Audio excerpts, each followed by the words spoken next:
Welcome to my YouTube channel HR educational hub মৰমৰ ছাত্ৰ ছাত্ৰীসকল। আজি তোমালোকৰ লগত আলোচনা কৰিম তোমালোকৰ ছায়েন্সৰ চেপ্টাৰ 6 দহন আৰু শিক্ষা। এই চেপ্টাৰৰ প্ৰশ্নাৱলীৰ 100% কুৱেশ্যন আৰু এনচাৰ আলোচনা কৰিম। ইনচাইড কুৱেশ্যন আৰু এনচাৰ আলোচনা কৰিম যিবোৰ তোমালোকৰ বিভিন্ন ধৰণৰ এক্সামত আহি থাকে। লগতে আমি আলোচনা কৰিম মোষ্ট ইম্পৰ্টেণ্ট MCQ। তোমালোকে গমেই পোৱা আজিকালি 45% MCQ আহে তোমালোকৰ পৰীক্ষাত। গতিকে তোমালোকে চিন্তা কৰাৰ কোনো দৰকাৰ নাই, ভিডিঅ'টো স্কিপ নকৰাকৈ তোমালোকে চাবা। যদি প্ৰথমবাৰ মোৰ চেনেলত আহিছা চেনেলটো ছাবস্ক্ৰাইব কৰিবা আৰু হোৱাটছআপ গ্ৰুপত জইন হ'বলৈ নাপাহৰিবা। হোৱাটছআপ গ্ৰুপৰ যিটো লিংক আছে সেইটো মই কমেণ্ট ছেকশ্যনত দি দিছোঁ। কমেণ্টত গ'লে তোমালোকে হোৱাটছআপৰ লিংকটো পাই যাবা। মৰমৰ ছাত্ৰ ছাত্ৰীসকল, প্ৰথমতে আমি প্ৰশ্নাৱলীৰ আনচাৰকেইটা আলোচনা কৰিম, তাৰপিছত আমি ইনচাইড কুৱেশ্যন আলোচনা কৰিম আৰু শেষত মোষ্ট ইম্পৰ্টেণ্ট MCQবোৰ আলোচনা কৰিম। তো ইয়াতে চোৱা, প্ৰথম প্ৰশ্নটিত আমাৰ কি কৈছে যে শুদ্ধ উত্তৰটো বাছি উলিওৱা। ইয়াতে কৈছে স্বতঃস্ফূৰ্ত দহন ঘটা এবিধ পদাৰ্থৰ উদাহৰণ হ'ল। ইয়াতে চোৱা, স্বতঃস্ফূৰ্ত দহন যিটো আছে, স্বতঃস্ফূৰ্ত দহন মানে যিটো দহন তোমাৰ কি হয় নিজে নিজেই সংঘটিত হয়। যিটো দহন নিজে নিজেই সংঘটিত হয় মানে কোনো কাৰক নোহোৱাকৈ তোমাৰ যিটো দহন সংঘটিত হয় সেইটোক স্বতঃস্ফূৰ্ত দহন বুলি কোৱা হয়।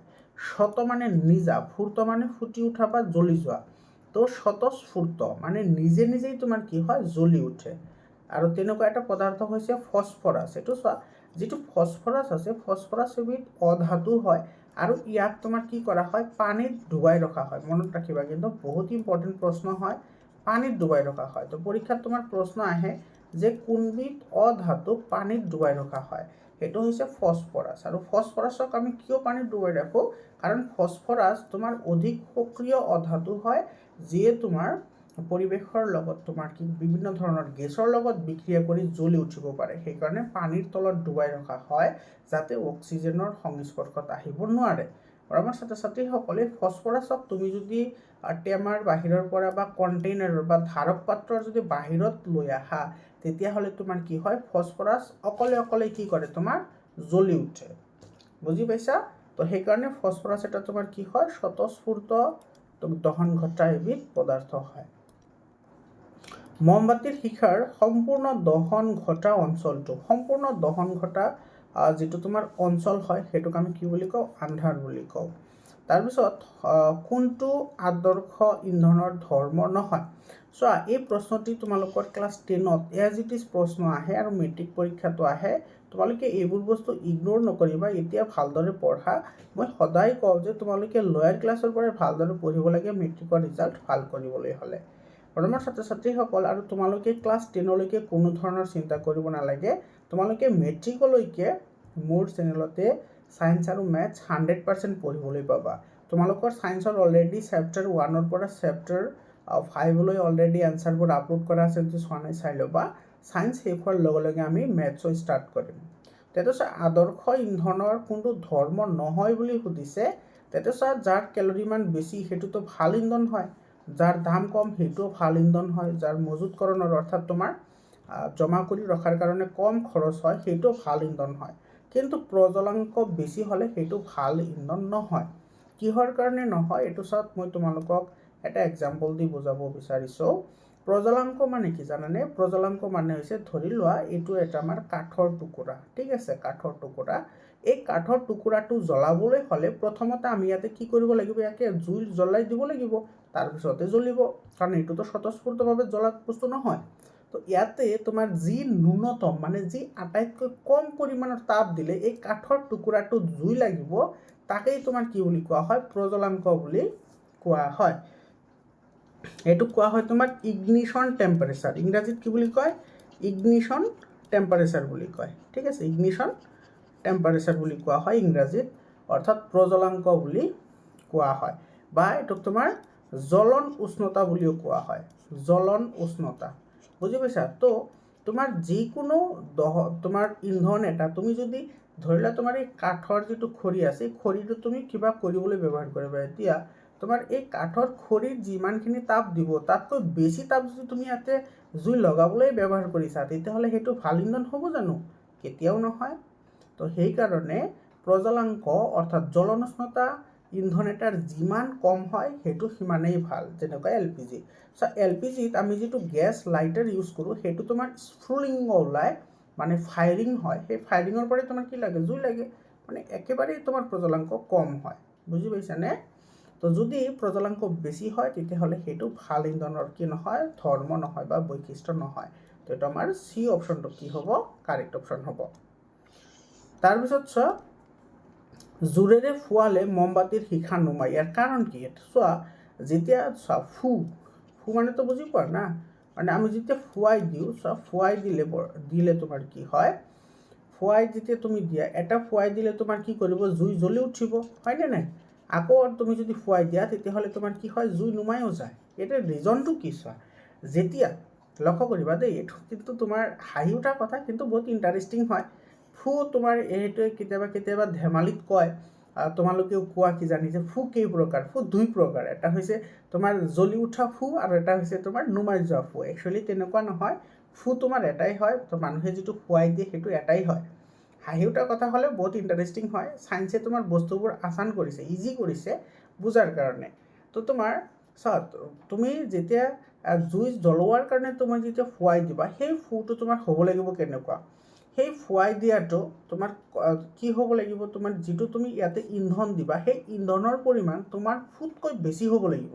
মানে তুমি যিটো ফুৱাই দিবা আৰু ইয়াতে যদি ইন্ধনৰ পৰিমাণ ধৰা বহুত বেছি আছে, তেতিয়াহ'লে তোমাৰ ইয়াতে জুই কি কৰিব, আৰু বেছিকৈ জ্বলিব। বুজি পাইছা? কিন্তু তোমাৰ ইয়াতে ইন্ধন আছে কম, আৰু তুমি যদি ইয়াতে মাৰিছা, বহুত জোৰকৈ মাৰিছা, তেতিয়াহ'লে এইটো নুমাই যাব। যেনেকুৱা তুমি ঘৰত মমবাতিডাল যদি নুমাবলৈ যোৱা, তেতিয়াহ'লে তুমি ইয়াতে মাৰিলে মমবাতিডাল নুমাই যায়। কিন্তু ধৰি লওক তোমাৰ পেট্ৰলত বা ডিজেলত জুই লাগিছে, তুমি তেতিয়া মাৰিলে সেইটো নুমাই যাব জানো? নুমাই নাযায়। কিহৰ কাৰণে এনেকুৱা হয়? চোৱা, তোমাৰ মাৰিলে আমাৰ মুখৰ পৰা কি ওলায়, কাৰ্বন ডাই অক্সাইড ওলায়। মানে কি, আমাৰ ভিতৰৰ পৰা কাৰ্বন ডাই অক্সাইড ওলায়, আৰু এই যিটো কাৰ্বন ডাই অক্সাইড আছে, সেই কাৰ্বন ডাই অক্সাইড তোমাৰ বায়ুতকৈ গধুৰ হয়, আৰু জুই নুমুৱাত কি কৰা হয়, ব্যৱহাৰ কৰা হয়। আমাৰ ঘৰত বা বিল্ডিঙত যিবোৰ তোমাৰ ফায়াৰ এক্সটিংগুইশ্বাৰ থাকে, সেইবোৰৰ ভিতৰত কাৰ্বন ডাই অক্সাইড তোমাৰ ভৰোৱা থাকে। তোমালোকে বিল্ডিঙত যদি যোৱা, তেতিয়াহ'লে তোমাৰ এই ৱালত কিছুমান তোমাৰ এনেকুৱা ৰঙা হালধীয়া টেমা দেখাবলৈ পোৱা, হয়নে?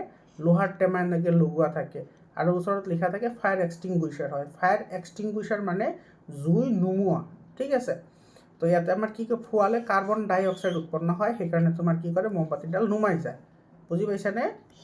তাৰপিছত তোমাৰ কি কৈছে চোৱা, কোনবিধ জীৱাশ্ম ইন্ধন নহয়, এইটো চোৱা নহয় বুলি সুধিছে, তো খৰি নহয়, কাৰণ LPG, পেট্ৰল, কেৰাচিন এইকেইটাতো জীৱাশ্ম ইন্ধন হয়। আমি কয়লা আৰু পেট্ৰলিয়াম চেপ্টাৰত এইবোৰ আলোচনা কৰিছোঁ।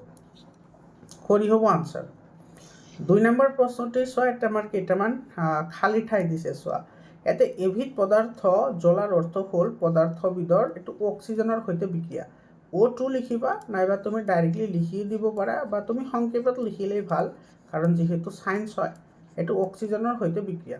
তাৰপিছত চোৱা, ইয়াতে মমবাতিৰ শিখাৰ দীপ্তিমান অঞ্চলত, এইটো চোৱা, দীপ্তিমান অঞ্চলত তোমাৰ কি ঘটে, সম্পূৰ্ণ দহন ঘটে। দীপ্তিমান অঞ্চলত সম্পূৰ্ণ দহন ঘটে।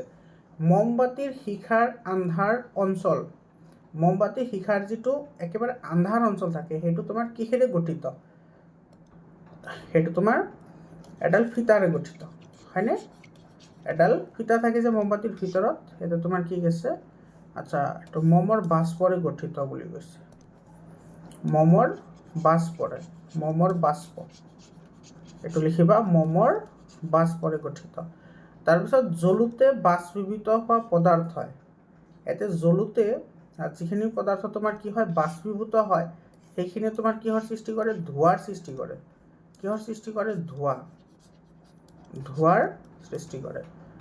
তাৰপিছত চোৱা, কাঠখৰি জ্বলোতে মমবাতিতকৈ অধিক সময় লাগে। এটা চোৱা, কাঠখৰি জ্বলোতে মমবাতিতকৈ বেছি সময় লাগে, কাৰণ মমতকৈ কাঠখৰিৰ জ্বলনাংক বেছি। কি বেছি? জ্বলনাংক বা জ্বলন উষ্ণতা তোমাৰ কি হয়, বেছি হয়। নাইবা তুমি প্ৰজ্বলাংকও লিখিব পাৰা, প্ৰজ্বলাংক তোমাৰ কি হয়, বেছি হয়। বুজি পাইছানে? এইটো কঠিনতা নহ'ব হা, এইটো কঠিনতা নহয়, এইটো প্ৰজ্বলাংক হ'ব।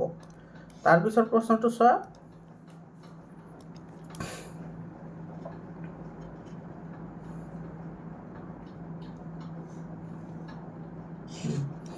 তাৰপিছত প্ৰশ্নটো ইয়াতে সংজ্ঞা লিখা, জ্বলনাংক, কেলৰি মূল্য, ইন্ধন আৰু দহন। এইটো চোৱা ইয়াৰে কিন্তু তোমাৰ এই কেলৰি মূল্য যিটো আছে এইটো কিন্তু বহুত ইম্পৰ্টেণ্ট হয় জ্বলনাংক এইটো চোৱা ইয়াতে আছে আমাৰ এইটো কৈছোঁ মই অলৰেডি যি ন্যূনতম উষ্ণতাত এইটো কিন্তু ন্যূনতম নহয় এইটো হৈছে ন্যূনতম এইটো কি ন্যূনতম যি ন্যূনতম উষ্ণতাত কোনো পদাৰ্থই বাষ্পীভূত হৈ অক্সিজেনৰ সৈতে দাহ্য মানে তোমাৰ কি দহন কৰা আৰম্ভ কৰা অৰ্থাৎ পুৰিবলৈ আৰম্ভ কৰা মিশ্ৰৰ সৃষ্টি কৰিব পাৰে তাকেই পদাৰ্থবিধৰ জ্বলনাংক বোলে এবিধ ইন্ধনৰ 1 কেজিৰ সম্পূৰ্ণ দহনৰ পৰা উৎপন্ন হোৱা শক্তিকেই ইন্ধনৰ কেলৰি মূল্য বা কেলৰি মান বুলি কোৱা হয় আৰু ইয়াৰে যিটো SI একক আছে চোৱা কেলৰি মানৰ যিটো SI একক সেইটো কিন্তু বহুত ইম্পৰ্টেণ্ট হয় সেইটো পৰীক্ষাত আহিয়ে থাকে সেইটো হৈছে কিলো জুল পাৰ কেজি কিলো জুল পাৰ কেজি মনত ৰাখিবা পাৰ কেজি আমি কিহৰ কাৰণে ইউজ কৰোঁ কাৰণ এতিয়া চোৱা 1 কেজি পদাৰ্থ জ্বলিলে যিমানখিনি তোমাৰ কি হ'ব তাপ উৎপন্ন হ'ব সেইটোকে তাৰ কেলৰি মূল্য বা কেলৰি মান বুলি কোৱা হয় যি পদাৰ্থই অক্সিজেনৰ সৈতে বিক্ৰিয়া কৰি শক্তি উৎপন্ন কৰে তাকে ইন্ধন বোলে তাৰপিছত পদাৰ্থই অক্সিজেনৰ সৈতে তীব্ৰভাৱে বিক্ৰিয়া কৰি তাপ উৎপন্ন কৰা প্ৰক্ৰিয়াটো দহন বুলি কোৱা হয় তাৰপিছত প্ৰশ্নটো চোৱা দাহ্য আৰু অদাহ্য পদাৰ্থ কাক বোলে উদাহৰণ দিয়া এটাৰ আনসাৰ লিখিবা যিবোৰ পদাৰ্থ সহজে জ্বলে সেইবোৰক দাহ্য পদাৰ্থ বোলে যেনে কাগজ খৰি কেৰাচিন পেট্ৰল আদি তাৰপিছত যিবোৰ পদাৰ্থ সহজে নজ্বলে সেইবোৰ পদাৰ্থক অদাহ্য পদাৰ্থ বোলে যেনে মাটি পানী শিল আদি অদাহ্য পদাৰ্থ তাৰপিছত প্ৰশ্নটো চোৱা দহন বুলিলে কি বুজা সম্পূৰ্ণ আৰু অসম্পূৰ্ণ দহনৰ মাজত পাৰ্থক্য লিখা এটাৰ আনসাৰ লিখিবা বস্তু এটাই অক্সিজেনৰ সৈতে দ্ৰুতভাৱে বিক্ৰিয়া কৰি তাপ উৎপন্ন কৰে এই প্ৰক্ৰিয়াটোক দহন বোলে তাৰপিছৰ প্ৰশ্নটো চোৱা সম্পূৰ্ণ দহন আৰু অসম্পূৰ্ণ দহনৰ মাজত পাৰ্থক্য হ'ল সম্পূৰ্ণ দহনত কাৰ্বন উৎপন্ন নহয় কিন্তু অসম্পূৰ্ণ দহনত কাৰ্বন উৎপন্ন হয় সম্পূৰ্ণ দহনত ধোঁৱা উৎপন্ন নহয় কিন্তু অসম্পূৰ্ণ দহনত ধোঁৱা উৎপন্ন হয় তাৰপিছত চোৱা এইটো আছে আমাৰ স্বতঃস্ফূৰ্ত দহনৰ বিষয়ে চমুকৈ লিখা উদাহৰণ দিবা এইটো ইম্পৰ্টেণ্ট কুৱেশ্যন হয় তোমালোকৰ এক্সামৰ কাৰণে কিছুমান বস্তুক জ্বলাব নালাগে উপযুক্ত পৰিৱেশত নিজে নিজে জ্বলি উঠে এই হ'ল স্বতঃস্ফূৰ্ত দহন ফসফৰাছ এনেকুৱা এবিধ পদাৰ্থ ফসফৰাছ বায়ুৰ সংস্পৰ্শত আহিলে ই আপোনা আপুনি জ্বলি উঠে মানে নিজে নিজেই কি কৰে জ্বলি উঠে তাৰপিছত 7 নম্বৰ কুৱেশ্যনটো চোৱা মমবাতি জ্বলালে কাৰ্বন কণা উৎপন্ন হয় ইয়াক প্ৰমাণ কৰিবলৈ এটা পৰীক্ষা বৰ্ণনা কৰা এইটো চোৱা একেবাৰেই সিম্পল এটা তোমাৰ কি হয় এইটো এক্সাম্পল হয় তোমালোকে এইটো ঘৰতো কৰিব পাৰা এইটো চোৱা মমবাতি জ্বলিলে যে কাৰ্বন কণা উৎপন্ন হয় সেইটো তুমি কেনেকৈ প্ৰমাণ কৰিব পাৰা মই এটা এক্সাম্পল দিছোঁ চাবা তোমালোকৰ ঘৰত এনেকৈ মমবাতি এডাল জ্বলাবা ঠিক আছে মমবাতি জ্বলাই তোমালোকৰ ঘৰততো চামুচ আছে কি কৰিবা ইয়াতে তোমাৰ সেই চামুচটো ইয়াতে এনেকৈ ধৰিবা ঠিক আছে এতিয়া তোমাৰ এই চামুচটো যদি তুমি ইয়াতে ধৰা চামুচ ধৰিলে তোমালোকে চাবা চামুচৰ তলফালে এটা ব্লেক কালাৰৰ আৱৰণ পৰিব ইয়াতে এটা ব্লেক কালাৰৰ কি পৰিব আৱৰণ পৰিব ঠিক আছে এই আৱৰণটো কিহৰ কাৰণে পৰে এই আৱৰণটো কিহৰ কাৰণে হয় কাৰণ ইয়াতে এই আৱৰণত তোমাৰ ইয়াতে এই যে যেটো তোমাৰ ইয়াতে মমবাতি জ্বলিল সেই মমবাতিৰ যেটো কাৰ্বন পাৰ্টিকল আছে পাৰ্টিকল অফ কাৰ্বন সেই কাৰ্বনৰ পাৰ্টিকলবোৰ ইয়াতে গৈ কি কৰে জমা কৰে আৰু কাৰ্বনৰ কালাৰ তোমালোকে জানে ব্লেক হয় সেইকাৰণে এইটো ব্লেক হয় আৰু এটা কথা মনত ৰাখিবা এই যেটো ব্লেক যেটো আৱৰণ পৰে সেই আৱৰণটো হৈছে তোমাৰ জল বিকৰ্ষী জল মানে তো বুজি পাইছা জল মানে পানী বিকৰ্ষী মানে বিকৰ্ষণ কৰে পানীক বিকৰ্ষণ কৰে মানে তুমি যদি এই চামুচটো যদি এনেকৈ তুমি এনেকৈ লৈ আহি সেই চামুচৰ ওপৰত যদি পানী ঢালি দিয়া না পানী ইয়াতে তোমাৰ লাগি নধৰে পানী এনেকৈ পিছলি পৰি যাব যেনেকুৱা কচু পাতৰ পানী বাগৰি যায় বুজি পাইছানে বহুত ইম্পৰ্টেণ্ট হয় তোমালোকে মনত ৰাখিবা তো এইটোৰ আনসাৰ এনেদৰে লিখিবা মমবাতি জ্বলালে কাৰ্বন কণা উৎপন্ন হয় ইয়াক পৰীক্ষাৰ দ্বাৰা প্ৰমাণ কৰা হ'ল মমবাতিডাল জ্বলাই লোৱা হ'ল মমবাতিডালে শিখা হালধীয়া হয় আৰু হালধীয়া শিখাত কাৰ্বন কণা থাকে তোমালোকে ডায়াগ্ৰামটো আঁকি দিবা এইটো ডায়াগ্ৰাম এইটো ঠিক আছে এইটো ডায়াগ্ৰাম আঁকি দিবা হৈ যাব ঠিক আছে তাৰ পিছৰ প্ৰশ্নটি চোৱা মমবাতিৰ শিখাৰ আন্ধাৰ অঞ্চলৰ মমৰ বাষ্প থাকে ইয়াক প্ৰমাণ কৰিবলৈ এটা পৰীক্ষা বৰ্ণনা কৰা তো এটাৰ আনসাৰ লিখিবা এনেধৰণে মমবাতিৰ শিখা আন্ধাৰ মমৰ বাষ্প থাকে ইয়াক পৰীক্ষাৰ সহায়ত দেখুওৱা হ'ল এইটো লিখিবা এনেধৰণে প্ৰায় 4 সেন্টিমিটাৰ দীঘল কাঁচৰ মাটি এটা লোৱা হ'ল নলীডাল চেপেনেৰে ধৰি এটা মূৰ আন্ধাৰ অঞ্চলত সোমাই দিয়া হ'ল আনটো মূৰত জ্বলি থকা দিয়া চলাই কাঠি এডাল ধৰা হ'ল এটা মূৰত মমৰ বাষ্প জ্বলি উঠিব আন্ধাৰ অঞ্চলটোক আৱৰি থকা দীপ্তিমান অৰ্থাৎ হালধীয়া অঞ্চলটো আমি সাধাৰণতে দেখোঁ ইয়াত মমৰ বাষ্পৰ অসম্পূৰ্ণ দহন ঘটে এনে দহনৰ ফলত কাৰ্বন কণাৰ উৎপন্ন হয় আৰু এই ডায়েগ্ৰামটো আঁকি দিবা, এইটো ডায়েগ্ৰাম আঁকি দিবা। তাৰপিছত চোৱা এইটো কি কৈছে চোৱা 9 নম্বৰটো, জোৰেৰে ফুৱালে চাকিৰ জুই কিয় নুমাই, লিখা। এইটোৰ আনচাৰ লিখিবা। জোৰেৰে ফুৱালে চাকিৰ জুই নুমাই যায় কাৰণ ফুৱালে আমাৰ মুখৰ পৰা বায়ু ওলাই আহে। মুখৰ পৰা ওলাই অহা বায়ুত কাৰ্বন ডাই অক্সাইড গেছ থাকে। কাৰ্বন ডাই অক্সাইডে জুই নুমুৱাত সহায় কৰে, সেইবাবে জোৰেৰে ফুৱালে চাকিৰ জুই নুমাই যায়। তাৰপিছত প্ৰশ্নটি চোৱা, মমবাতিৰ শিখাত কিমানটা অঞ্চল থাকে, অঞ্চলকেইটাৰ নাম লিখা, ছবি আঁকি অঞ্চলকেইটা দেখুওৱা। তো এইটোৰ আনচাৰ লিখিবা এনেধৰণে, মমবাতিৰ শিখাৰ 4টা অঞ্চল থাকে, সেইকেইটা হ'ল নীলা অঞ্চল, আন্ধাৰ অঞ্চল, দীপ্তিমান অঞ্চল আৰু দীপ্তিহীন অঞ্চল। এইটো তোমালোকৰ কিতাপতে ডায়েগ্ৰামটো আছে, তোমালোকে আঁকি দিবা, ঠিক আছে। এই ডায়েগ্ৰামটো আঁকি কিন্তু এইবোৰ কিন্তু নমিনক্লেচাৰ কৰিব লাগিব, ঠিক আছে। এই যিবোৰ অংশ আছে এই অংশবোৰৰ নাম কি এইবোৰ লিখি দিবা। তোমালোকৰ বুকত ধুনীয়াকৈ দিয়া আছে, তোমালোকে আঁকি ল'বা। 11 নম্বৰ প্ৰশ্নটোত কৈছে দীপ্তিমান আৰু দীপ্তিহীন শিখাৰ পাৰ্থক্য লিখা। তো এইটোৰ আনচাৰ লিখিবা এনেধৰণে, দীপ্তিমান আৰু দীপ্তিহীন শিখাৰ পাৰ্থক্য হ'ল দীপ্তিমান শিখা হালধীয়া বৰণৰ কিন্তু দীপ্তিহীন শিখা নীলা বৰণৰ। দীপ্তিহীন শিখাৰ উত্তাপ কম, আকৌ দীপ্তিহীন শিখাৰ উত্তাপ বেছি। তাৰপিছত চোৱা, আমাৰ খাদ্য কিয় ইন্ধন বুলিব পাৰি, লিখাটো বহুত ইম্পৰ্টেণ্ট প্ৰশ্ন হয়, বহুত ইম্পৰ্টেণ্ট প্ৰশ্ন হয়। এইটোৰ আনচাৰ লিখিবা এনেধৰণে, আমি খোৱা খাদ্যই আমাক শক্তি দিয়ে। এই শক্তিৰ সহায়তে আমাৰ শৰীৰটো চলি আছে আৰু এই শক্তিৰ সহায়তে আমি সকলো কাম কৰিবলৈ সক্ষম হয়, সেইবাবে আমাৰ খাদ্যক ইন্ধন বুলি কোৱা হয়। মৰমৰ ছাত্ৰ ছাত্ৰীসকল, এইখিনি আছিল তোমালোকৰ অনুশীলনীৰ প্ৰশ্নৰ আনচাৰ। এতিয়া আমি আলোচনা কৰিম মোষ্ট ইম্পৰ্টেণ্ট ইনচাইট কুৱেশ্যন, যিবোৰ কুৱেশ্যন তোমালোকৰ পৰীক্ষাত অহাৰ বহুত চান্স আছে। মৰমৰ ছাত্ৰ ছাত্ৰীসকল, তোমালোকৰ যদি ছায়েন্স আৰু মেথছৰ 100% চেপ্টাৰৰ মানে গোটেইকেইটা চেপ্টাৰৰ যদি ছায়েন্স আৰু মেথছৰ PDF ফাইল লাগে, তেতিয়াহ'লে 70002824,673 এইটো নম্বৰত তোমালোকে হোৱাটছআপ কৰিবা, কল নকৰিবা। হোৱাটছআপ কৰিলে তোমালোকে PDF ফাইল পাই যাবা।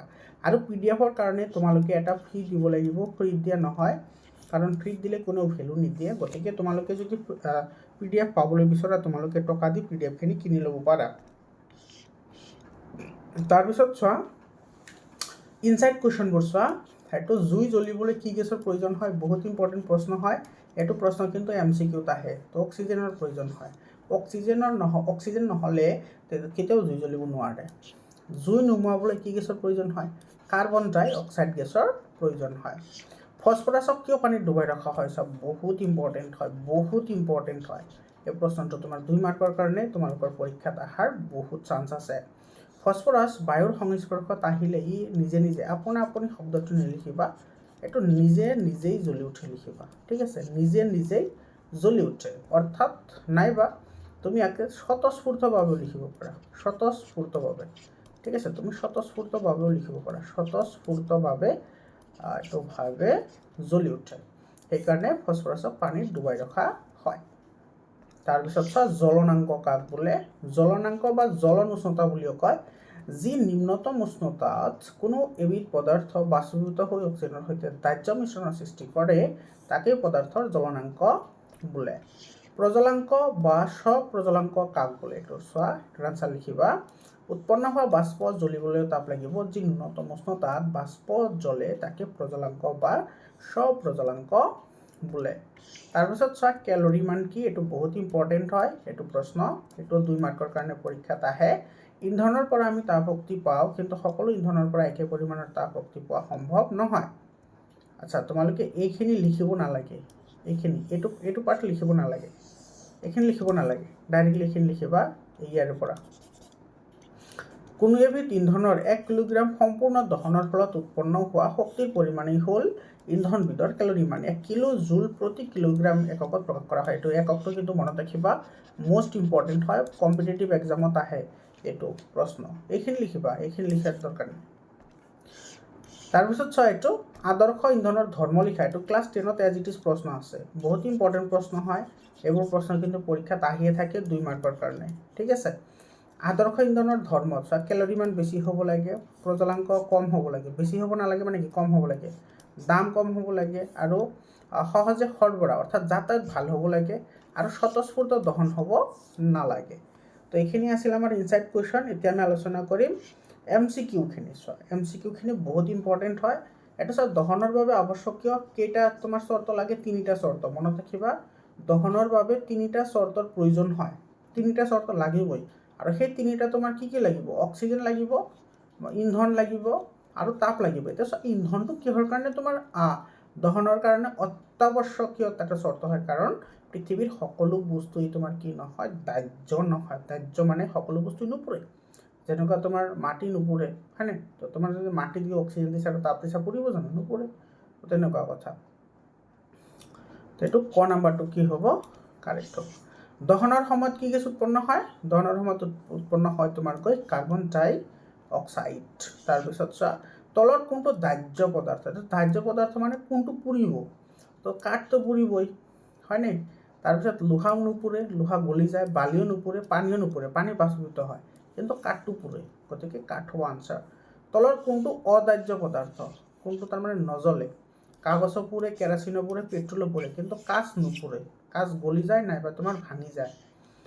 তাৰপিছত চোৱা সৰ্বনিম্ন তাপ য'ত পদাৰ্থ এটা জ্বলি উঠে তাক কি বুলি কোৱা হয়, তাক কোৱা হয় তোমাৰ স্ফুৰণাংক, বা এইটোক তোমাৰ এইটো জ্বলন উষ্ণতা লিখিবা, জ্বলন উষ্ণতা লিখিবা। ঠিক আছে, তোমালোকে যেতিয়া MCQবোৰ লিখিবা তোমালোকে ইয়াতে জ্বলন উষ্ণতা বুলি লিখিবা। নাইবা তোমালোকৰ যদি PDF ফাইল লাগে তোমালোকে PDF ফাইল লৈ ল'ব পাৰা 7002824673, তোমালোকে কিনি ল'ব লাগিব, ফ্ৰী দিয়া নহয়। তোমালোকে এইটো নাম্বাৰত হোৱাটছআপ কৰিবা, PDF ফাইল পাই যাবা। আৰু ক্লাছ 10লৈকে তোমালোকে কোনো ধৰণৰ চিন্তা কৰিব নালাগে, 100% তোমালোকে মোৰ চেনেলতে পঢ়িব পাৰিবা। আৰু মেট্ৰিক পৰীক্ষাত তোমালোকে সকলোৱে ভাল নম্বৰ পাই পাছ কৰিব পাৰিবা, গোটেইকেইটা ছাবজেক্টতে তোমালোকে লেটাৰ মাৰ্ক পাবা। কেৰাচিনৰ চাকিৰ ৰং কি, কেৰাচিনৰ চাকিৰ ৰং কেনেকুৱা, হালধীয়া। আৰু LPGৰ চাকিৰ ৰং কেনেকুৱা, নীলা, মনত ৰাখিবা। LPGটো কেনেকুৱা, নীলা হয়। আৰু মমবাতিৰ যিটো আছে মমবাতিটো তোমাৰ কি হয়, হালধীয়া হয়নে, কিন্তু তোমাৰ মমবাতিত তোমাৰ নীলাও থাকে, তো নীলাটো আটাইতকৈ ভাল। আৰু নীলাত কিহৰ কাৰণে ভাল, কাৰণ নীলাত আটাইতকৈ বেছি পৰিমাণে কি থাকে, তাপ থাকে। এইটো চোৱা, এইটো কি কৈছে তোমাৰ মমবাতিৰ শিখাৰ আটাইতকৈ উজ্জ্বল অংশ কোনটো হয়, বাহিৰৰ অংশটো, যাৰ তোমাৰ বৰণ তোমাৰ কি থাকে, নীলা। ইয়াতে তোমাৰ আটাইতকৈ বেছি পৰিমাণে কি থাকে, তাপ থাকে। তাৰপিছত চোৱা মমবাতিৰ শিখাৰ আটাইতকৈ ঠাণ্ডা অংশ কোনটো, মানে আটাইতকৈ কম তাপ ক'ত থাকে, এইটো তোমাৰ ভিতৰৰ অংশত থাকে। তাৰপিছত চোৱা এইটো কৈছে শিখাৰ কোন অংশত সম্পূৰ্ণ দহন হয়, কোন অংশত হয়, বাহিৰৰ অংশত হয়। তাৰপিছত চোৱা তলৰ কোনটো পৰিঘটনা দহনৰ উদাহৰণ, চোৱা দহনৰ উদাহৰণটো কাঠ পুৰিলে এইটো এটা দহন হয়, বৰফ পানী উতলাটো এইটো তোমাৰ এটা ভৌতিক পৰিৱৰ্তন হয়, বৰফ গলা ভৌতিক হয়, লোন মিহলোৱা এইটো এটা ভৌতিক পৰিৱৰ্তন হয়, কিন্তু কাঠ পুৰা এটা দহনৰ উদাহৰণ হয়। জ্বলনৰ বাবে অক্সিজেনৰ উৎস হ'ল, চোৱা আমি যে পদাৰ্থ এটা জ্বলাবলৈ হ'লে যিখিনি অক্সিজেন লাগে সেইটো ক'ৰ পৰা আহে, বায়ুৰ পৰা আহে। তাৰপিছত চোৱা অগ্নি নিৰ্বাপক যন্ত্ৰ অৰ্থাৎ ফায়াৰ এক্সটিংগুইচাৰত কি ব্যৱহাৰ কৰা হয়, কাৰ্বন ডাই অক্সাইড ব্যৱহাৰ কৰা হয়। বহুত ইম্পৰ্টেণ্ট প্ৰশ্ন হয়, বহুত ইম্পৰ্টেণ্ট প্ৰশ্ন হয়। তাৰপিছত চোৱা কাঠ জ্বলোৱাটো কি ধৰণৰ পৰিৱৰ্তন, এইটো ৰাসায়নিক পৰিৱৰ্তন, মনত ৰাখিবা। যিটো আমাৰ দহন প্ৰক্ৰিয়া আছে, দহন প্ৰক্ৰিয়াটো এটা কি হয়, ৰাসায়নিক প্ৰক্ৰিয়া। তেতিয়া ৰাসায়নিক প্ৰক্ৰিয়া আৰু ভৌতিক প্ৰক্ৰিয়া কি হয়, সেইটো আমি ৰাসায়নিক পৰিৱৰ্তন আৰু ভৌতিক পৰিৱৰ্তনক আমি শিকিম। চিংগাৰী মাচলি অৰ্থাৎ ফচফৰাছ, এইটো কিন্তু মনত ৰাখিবা। চোৱা ফচফৰাছৰ আন এটা নাম হৈছে চিংগাৰী মাচলি, মানে তোমাৰ এইটো নিজে নিজেই জ্বলি উঠে, সেইকাৰণে তোমাৰ নিজেই জ্বলি উঠে, সেইকাৰণে এইটোক তোমাৰ চিংগাৰী মাচলি বুলি কোৱা হয়। তাৰপিছত কৈছে তলৰ কোনটো ইন্ধন গেছীয়, CNG মানে হৈছে কি, CNG মানে হৈছে তোমাৰ কম্প্ৰেছড, এইটো compressed natural gas, compressed natural gas. তাৰপিছত কাৰ্বন ডাই অক্সাইড অগ্নি নিৰ্বাপক কিয়, মানে কাৰ্বন ডাই অক্সাইডে কিয় জুই নুমায়, কাৰণ তোমাৰ কাৰ্বন ডাই অক্সাইড তোমাৰ কি হয়, অক্সিজেনতকৈ গধুৰ হয়, গতিকে অক্সিজেনক তোমাৰ কি কৰে, আঁতৰত ৰাখে, এটা লেয়াৰৰ সৃষ্টি কৰি আঁতৰাই ৰাখে। এইটো খ নম্বৰ অপশ্যনটো কাৰেক্ট হ'ব। মমবাতিৰ শিখাৰ মাজৰ অংশটোৰ কালাৰ কেনেকুৱা, হালধীয়া। তাৰপিছত কোনটো অদাহ্য পদাৰ্থ, মানে কোনটো পুৰি নাযায়, চোৱা কোনটো পুৰি নাযায়, এইটো হৈছে এছবেষ্টছ, গ নম্বৰটো কাৰেক্ট হ'ব। তাৰপিছত চোৱা এইটো কৈছে তাপৰ উপস্থিতিত বায়ু দ্ৰুত ধাৰণ হোৱাক আমি কি বুলি কওঁ, দহন বুলি কওঁ। দহনৰ বাবে আৱশ্যকীয় উপাদান তিনিটাক কি বুলি কোৱা হয়, দহন ত্ৰিভুজ বুলি কোৱা হয়, দহন ত্ৰিভুজ। তাৰপিছত ইয়াতে চোৱা তলৰ কোনটো ইন্ধন কাৰ্বনৰ পৰিমাণ সৰ্বাধিক, আটাইতকৈ বেছি কাৰ্বন ক'ত থাকে, কয়লাত থাকে। খ নম্বৰ অপশ্যন কাৰেক্ট হ'ব। কম উষ্ণতাত জ্বলা ইন্ধনক কি বুলি কোৱা হয়, নিম্ন স্ফুৰণাংকীয়। এটা তোমাৰ খ নম্বৰটো কাৰেক্ট হ'ব। বাহিৰৰ শিখাৰ অংশত দহন হয়, এইটো সম্পূৰ্ণৰূপে। ঘৰত ৰান্ধনি গেছ হিচাপে ব্যৱহাৰ কৰা হয় কোনটো, LPG। ক নম্বৰটো কাৰেক্ট হ'ব। LPG শিখাৰ ৰং কেনেকুৱা, নীলা। তাৰপিছত বনৰীয়া জুই নুমাবলৈ কিয় বালি মাৰে, কাৰণ কি, কাৰণ অক্সিজেন আঁতৰাবলৈ। এইটো চোৱা, যিকোনো বস্তু যদি জ্বলি উঠে, তুমি যদি অক্সিজেন বন্ধ কৰি দিয়া তেতিয়াহ'লে সেইটো আপনি আপ জ্বলি যায়। এক্সাম্পল আপনি আপ নুমাই যায়, চৰি। ধৰি লোৱা তোমাৰ ইয়াতে কাঠৰ টুকুৰা এটা আছে আৰু ইয়াতে এনেকৈ জুই লাগিছে, তো তুমি ভিজা কাপোৰ এটাৰে যদি এইটো এনেকৈ ঢাকি দিয়ে, এইটো তোমাৰ কি কৰিব, ভিতৰত জুই অট'মেটিক নুমাই যাব। কিহৰ কাৰণে, কাৰণ এই কাপোৰে তোমাৰ কি কৰে, ভিতৰত অক্সিজেন সোমাবলৈ বাধা দিয়ে। তো এই অক্সিজেন তোমাৰ বন্ধ হৈ যোৱাৰ লগে লগে ভিতৰৰখিনি তোমাৰ কি কৰে, নুমাই যায়। বুজি পাইছানে? এইটো চোৱা, এইটো কি কৈছে, তলৰ কোনটো স্বতঃস্ফূৰ্ত দহনৰ উদাহৰণ, এইটো চিংগাৰী মাছলি জ্বলা মানে ফছফৰাছ জ্বলা। চিংগাৰী মাছলি মানে কি, ফছফৰাছ। তাৰপিছত চোৱা, মমবাতিৰ শিখাৰ ভিতৰৰ অংশত কি থাকে, এইটো অদগ্ধ মম থাকে। তাৰপিছত অগ্নি নিৰ্বাপক যন্ত্ৰত ব্যৱহাৰ কৰা হয়, এইটো কাৰ্বন টেট্ৰাক্লৰাইড। এইটো মনত ৰাখিবা। তাৰপিছত চোৱা, দহনৰ বিপৰীত প্ৰক্ৰিয়াটো হৈছে কি, প্ৰশমন। দহনৰ বিপৰীত প্ৰক্ৰিয়াটো প্ৰশমন। তাৰপিছত চোৱা, আজিকালি এইটো এজাৰ্চন আৰু ৰিজনিঙৰ প্ৰশ্ন আহে। এইটো মই প্ৰত্যেকটো চেপ্টাৰৰে এনেকৈ মষ্ট ইম্পৰ্টেণ্ট MCQ মই দিছোঁ। আৰু ইয়াতে যিবোৰ এজাৰ্চন আৰু ৰিজনিঙৰ প্ৰশ্ন আমি আলোচনা কৰিম, সেইবোৰ প্ৰশ্ন বহুত ইম্পৰ্টেণ্ট হয়। বিভিন্ন ধৰণৰ কম্পিটিটিভ এক্সাম, যেনেকুৱা আজমল ছুপাৰ 40 বা তোমাৰ বিভিন্ন ধৰণৰ যিবোৰ স্কলাৰশ্বিপ টেষ্ট থাকে, সেইবোৰত তেনেকুৱা ধৰণৰ প্ৰশ্ন আহিয়ে থাকে। মমবাতিৰ শিখাৰ বাহিৰৰ অংশ আটাইতকৈ উজ্জ্বল, এইটো তোমাৰ কি হয়, এইটো তোমাৰ কাৰেক্ট হয়। বাহিৰৰ অংশত সম্পূৰ্ণ দহন হয় আৰু সৰ্বাধিক তাপ উৎপন্ন হয়, এইটো কাৰেক্ট হয়। তো ইয়াতে চোৱা, এজাৰ্চনটো কাৰেক্ট, ৰিজনটো কাৰেক্ট। আৰু মমবাতিৰ শিখাৰ বাহিৰৰ অংশটো আটাইতকৈ উজ্জ্বল কিয় হয়, ৰিজনটো কি, কাৰণ কি, সেই কাৰণটো যুক্তিতে সেই কাৰণতে লিখি দিছে। কাৰণ বাহিৰৰ অংশ সম্পূৰ্ণ দহন হয় আৰু সেইকাৰণেতো বেছি তাপ উৎপন্ন হয়। তো ইয়াতে তোমাৰ কি হ'ব, এজাৰ্চনটোতো কাৰেক্ট হ'বই, লগতে ৰিজনটো কাৰেক্ট হ'ব। আৰু এই যিটো এজাৰ্চন আছে, সেইটোৰ ৰিজনটো ইয়াতেই লিখা আছে। গতিকে ইয়াতে এজাৰ্চন ৰিজন দুটা শুদ্ধ হ'ব আৰু ৰিজনটো এজাৰ্চনৰ শুদ্ধ ব্যাখ্যাও হ'ব। বুজি পাইছানে? তাৰপিছত চোৱা, চিংগৰি মাছলি বায়ুত থৈ দিলে জ্বলি উঠে, এইটোতো আমি জানো। চিংগৰি মাছলি মানে ফছফৰাছ। তো ফছফৰাছ বায়ুত থৈ দিলে নিজে নিজেই জ্বলি উঠে, এইটোতো কাৰেক্ট হয়। কিহৰ কাৰণে জ্বলি উঠে, কাৰণ তোমাৰ ফছফৰাছৰ, ইয়াতে লিখিবা ফছফৰাছ বুলি লিখিবা। ফছফৰাছৰ ইয়াতে লিখিবা জ্বলনাংক, ফছফৰাছৰ জ্বলনাংক বহুত কম, ফছফৰাছৰ জ্বলনাংক অতি কম। গতিকে এইটোও তোমাৰ কাৰেক্ট হয়। গতিকে এইটো তোমাৰ কি হ'ব, ক নম্বৰ অপশ্যনটো কাৰেক্ট আনচাৰ হ'ব। তাৰপিছত চোৱা, কাৰ্বন ডাই অক্সাইড অগ্নি নিৰ্বাপক হিচাপে ব্যৱহাৰ কৰা হয়, সেইটোতো কাৰেক্ট হয়। আমি ইমান সময়তো পঢ়িলোৱে, কাৰণ কাৰ্বন ডাই অক্সাইড অক্সিজেনতকৈ গধুৰ আৰু ই অক্সিজেনক ইন্ধনৰ পৰা আঁতৰাই ৰাখে। চব বহুত ইম্পৰ্টেণ্ট প্ৰশ্ন হয়, এইটো অলৰেডি আজমল ছুপাৰ 40 এইবোৰ প্ৰশ্ন আহি যোৱা প্ৰশ্ন হয়। গতিকে ইয়াৰেও তোমাৰ এজাৰ্চন আৰু ৰিজন দুটা শুদ্ধ হ'ব, লগতে ৰিজনটো এজাৰ্চনৰ শুদ্ধ ব্যাখ্যা হ'ব। গতিকে আমাৰ ক নম্বৰ অপশ্যনটো কি হ'ব, ইয়াৰে শুদ্ধ উত্তৰ হ'ব। তাৰপিছত চোৱা, LPGৰ শিখা নীলা ৰঙৰ হয়, এইটো কাৰেক্ট হয়, হয়নে? আৰু কৈছে যে LPGত সম্পূৰ্ণ দহন হয়, এইটো কাৰেক্ট হয়। যদিও সম্পূৰ্ণ দহন হয় তেতিয়াহ'লে হালধীয়া হয়, আৰু একেবাৰে দহন কম হ'লে ব্লেক হয়। তো এইটো তোমাৰ কি হ'ব, এজাৰ্চন আৰু ৰিজন দুইটা সঁচা, লগতে ৰিজনটো এজাৰ্চনৰ শুদ্ধ ব্যাখ্যা। গতিকে আমাৰ ক নম্বৰ অপশ্যনটো ইয়াৰেও শুদ্ধ উত্তৰ হ'ব। তাৰপিছত চোৱা, বনৰীয়া জুই নুমুৱাবলৈ আমি বালি মাৰোঁ, ঠিক আছে, এইটো কাৰেক্ট হয়। কাৰণ কি, তোমাৰ বালি মাৰিলে, বালিয়ে তোমাৰ এইটো চোৱা, এনেকুৱা ধৰা জুই লাগি আছে, তুমি ইয়াতে যদি বালি দিয়াৰ লগে লগে ইয়াতে এটা লেয়াৰৰ সৃষ্টি হ'ব, আৰু সেই লেয়াৰে তোমাৰ কি কৰিব, অক্সিজেন ভিতৰত অহাত বন্ধ কৰি দিব, আৰু অক্সিজেন নহ'লে জুই জ্বলিব নোৱাৰে। আৰু বালিয়ে ইন্ধনৰ অক্সিজেন আঁতৰাই ৰাখি জুই নুমায়, এইটো কাৰেক্ট হয়। গতিকে এজাৰ্চন আৰু ৰিজন দুটা কাৰেক্ট হয়, লগতে ৰিজনটো এজাৰ্চনৰ শুদ্ধ ব্যাখ্যাও হয়। গতিকে ক নম্বৰ আনচাৰটো আমাৰ কি হ'ব, ইয়াৰে শুদ্ধ উত্তৰ হ'ব। মৰমৰ ছাত্ৰ ছাত্ৰীসকল, এইখিনি আছিল তোমালোকৰ এইটো চেপ্টাৰৰ 100% আনচাৰ। আশা কৰিছোঁ তোমালোকে ভিডিঅ'টো শেষলৈকে চাইছা, আৰু তোমালোকে ক্লাছ 10লৈকে কোনো ধৰণৰ চিন্তা কৰিব নালাগে। তোমালোকে মেট্ৰিক পৰীক্ষাত যাতে সকলোৱে ভাল নম্বৰ পাব পাৰা, প্ৰত্যেকটো ছাবজেক্টতে যাতে লেটাৰ নম্বৰ পাব পাৰা, তাৰ কাৰণে মোৰ চেনেলটো ছাবস্ক্ৰাইব কৰা আৰু হোৱাটছআপ গ্ৰুপত জইন হ'বলৈ নাপাহৰিবা। হোৱাটছআপ গ্ৰুপৰ যিটো লিংক আছে সেইটো মই কমেণ্টত দি দিছোঁ। মৰমৰ ছাত্ৰ ছাত্ৰীসকল, আজিৰ কাৰণে এইখিনিয়ে। আকৌ লগ পাম বেলেগ এটা ভিডিঅ'লৈ। ধন্যবাদ।